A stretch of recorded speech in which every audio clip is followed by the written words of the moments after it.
नमस्कार प्रणाम, एक बार फिर से स्वागत बटुए मनुराज सिंगर ब्लॉग में। तो अभी हम आइल बने लक्ष्मी रिकॉर्डिंग स्टूडियो गिरजा मोड़ आरा के ओपनिंग में, जो कि डेकोर डायरेक्टर आदरणीय बड़े भैया म्यूजिक डायरेक्टर सोनू बाबू जी बनी। तो आज ग्रैंड ओपनिंग बटुए अभी। तो देखिए स्टूडियो बाटे और स्टूडियो में बहुत सारा भाई लोग आइल बनी, कलाकार से लेके गीतकार तक तो सब लोग हाजिर बा और देखा रहा बनी। और ये हमारे छोट भाई, ये हमार बड़ भैया चाचा जौन भी कही कम बा। अच्छा चलो चचे में अंतर हमारे बेटा बड़े उज्जवल कुंवर भाई हमरे, भले बाप पर ध्यान न दिया बेटा पर ध्यान दिया लो। और ये सुधांशु भाई डिजिटल से का डिजिटल के नाम है जिनेक्स डिजिटल मीडिया हैं जिनेक्स डिजिटल जेनेक्स। हाँ, जेनेक्स। और ये हमारे छोट भाई पासवान स्टार, पासवान स्टार नु भाई शादी नहीं करा। अमन अमन अनमोल भाई बड़े। देखिए सबसे बड़ा चीज है यही बाकी भैया के सब लोग बड़ भाई मानल, लेकिन हम अपन गर्जीवन बाबा तक मानिला। लागत फ्रेंड से ब्लॉग तैयार करे सब लोग मजाक करते रहे, मजाक का गर्जीवन लोग ना है। और यहाँ के बनी अब रघुए बोली अपना से, हम का बोलिए यहाँ का तो ज्यादा ब्लॉग में हम ही बनी। और हमारा ब्लॉग में सबसे ज्यादा सोनू भैया बनी है कि सोनू बाबू हैं। और यहाँ के एगो स्टूडियो खुलल बा तो लक्ष्मी स्टूडियो। हमारे लेके गरीब आदमी खातिर का करे में प्रधान कुछ ना रुआम पैसा देम गायम और कुछ क्या कर सकत नहीं। फोन पे हम लगावा देले बनी डालो। बड़ भाई के नाते 100 रुपया अधिक हमरा के दे सकत नहीं। अच्छा चली भैया बिजनेस पहले बनी तो देवे के पड़े भी करी। तो आप गरीब आदमी खातिर जैसे हमारे लेके गरीब आदमी गए तो क्या कर सकते। हां तो 200 रुपया अधिक दिया ना हमरा के। हमरा केहू गरीब बा ना, ठीक बा। हां गरीब को आके खाली आदमी के भरम में डालत है गरीब बनी। चलिए बहुत बढ़िया बा। जाइम तो घरे और ये हमारी दीदी बड़ी सृष्टि भारती, बड़की दीदी अभी टी शर्ट किनावे वाला बनी हम। ना ना ई वादा कइले बड़े कि दीदिया के ले जाके नगर भर में कपड़ा किनवावे के। और यहाँ के बनी बहुत ही प्यारी गायिका माधुरी राय जी। अरे बाप रे, नाम याद बा। माधुरी राय थोड़ा जी। सा एज के वजह से नाम थोड़ा याददाश्त थोड़ा कमजोर है। और हमारे छोट भाई देखी कितना अच्छा है बा। देखी यहाँ के बने बहुत अच्छा हमके भाई मीडिया रिपोर्टर अरुण सने जी। टाइम मीडिया भोजपुरी से, टाइम मीडिया भोजपुरी से। देखी हई छोड़ी ऊ ना चढ़ी हई चढ़ी देखें हाल दीजिए सब ये चढ़बे सब करी की बात है। और का चढ़ाई पीछे से हने होने मत जाइए। हमारे छोट भाई भाई सब लोग आइल बने, लकुश भाई सब भाई लोग छोट भाई लोग निकल बने सब। और अभी ब्लॉग बनी रोज और अजय यादव फौजी भैया उपस्थित बने, देख सकते नहीं। शंकर बिहारी भैया बनी दिव्यांश स्टूडियो से। अच्छा क्या कहल चाहते हैं? क्या कही बरंगा बोला तब ना हम कुछ कहा। मैंने शंकर है तो मैंने तेजस्वी का मैंने छीने के पड़े। देखिए वो तो केहू नहीं के छीन सकता। वो था ना केहू में पावर नहीं।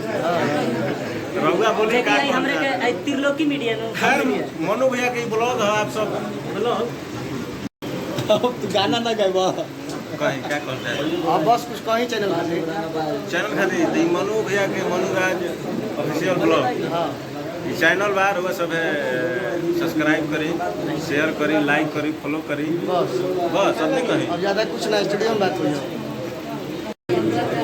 और हमारे छोट भाई नीरज जी बनुआ आइल बनी सब भाई लोग के बाद सब भाई लोग के माध्यम से बहुत ज़्यादा भीड़ बा, बहुत ज़्यादा गर्मी बा। उज्जवल जी थोड़ा सा सिर हटाई में।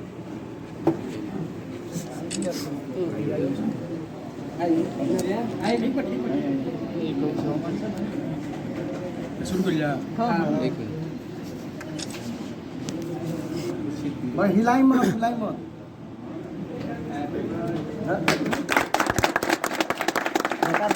बोला बोला सरस्वती मैया के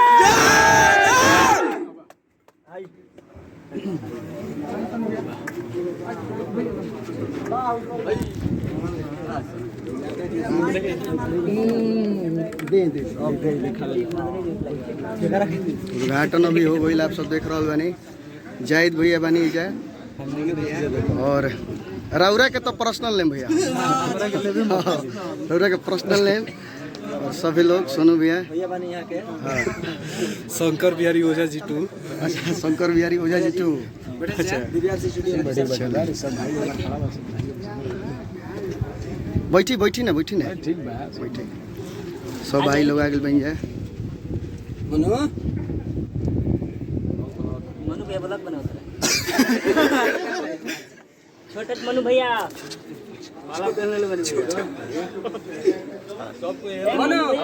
मनु भेज गाड़ी बोलन भैया ए मनु जी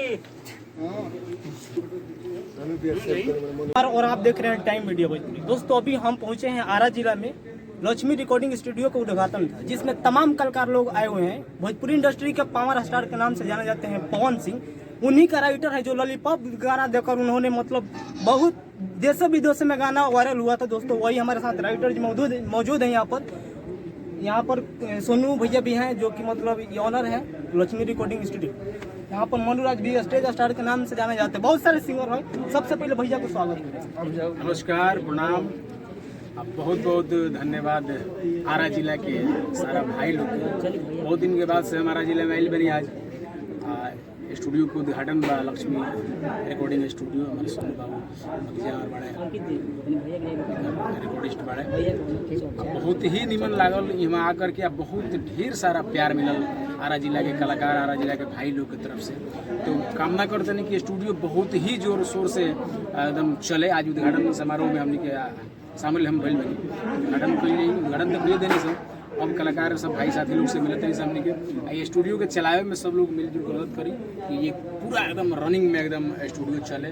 पूरा हर कलाकार के जो थी बाकी हमने के अच्छा काम हुई तो ये काम मतलब यहाँ अच्छा हुई।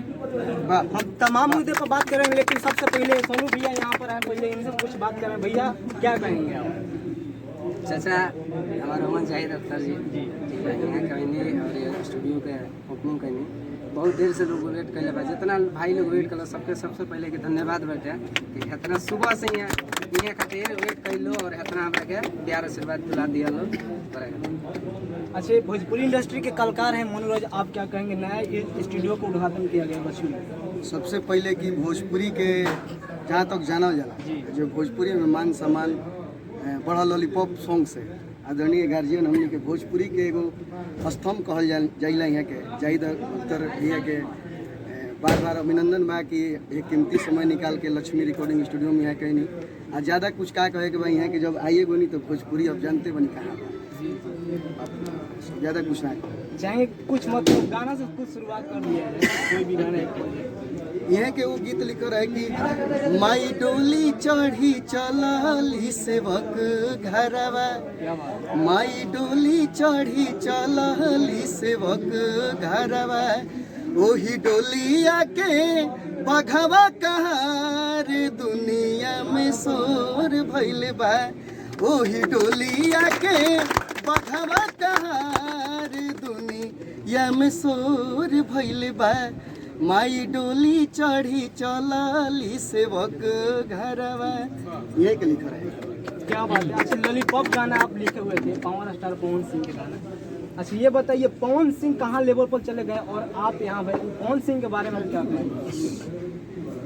अब देखिए पब्लिक का प्यार है, पब्लिक बुलाई। आरा जिला तो हमारा कर्म भूमि रहा है, बहुत दिन हो रहे भी हैं आरा में। शुरू में भाई के सवाल लेके कि पवन सिंह यहाँ अपना हम भी वही हैं जहाँ पवन सिंह भी यहीं पे हैं आरा में, यही हम भी आरा में आ गए हैं। ये नहीं कही रहा गीतकार और गायकों का लेवल का बात, तो गायक हमेशा फ्रंट पेज का वैल्यू रहा है, हमेशा फ्रंट पेज वैल्यू रहा है गायकों का। तो गायक का एक अलग रुतबा और एक अलग स्टेटस है, इसलिए गायकों को आप उस रूप में देख रहे हैं जहाँ आप मतलब जो आप मतलब समझ रहे हैं जिस रूप में। लेखकों का है कि लेखकों का अपना वजूद है, लिखने का अपना वजूद है, वो जिसको चाहे अपने कलम से बड़ा स्टार बनाकर खड़ा कर सकता है। ये लेखकों के अंदर ये पावर है।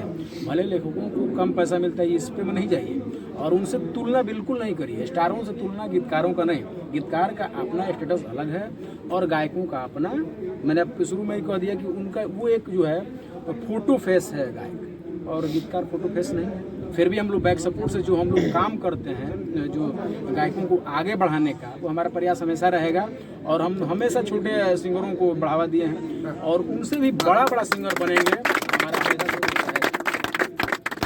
चलिए बहुत बहुत धन्यवाद भैया। जाते जाते आप कुछ कह दीजिए, क्या कहें हम? क्या ब्लास्ट करने वाला नया रिकॉर्डिंग? चाचा आइए गल बनी तो ब्लास्ट होबे करी, एक से एकाल ब्लास्ट होगी और सबके सहयोग रहे तो बहुत बहुत बहुत बहुत ब्लास्ट होगी। चलिए मिलते हैं नेक्स्ट वीडियो में। Thank you. अगर इस यूट्यूब पर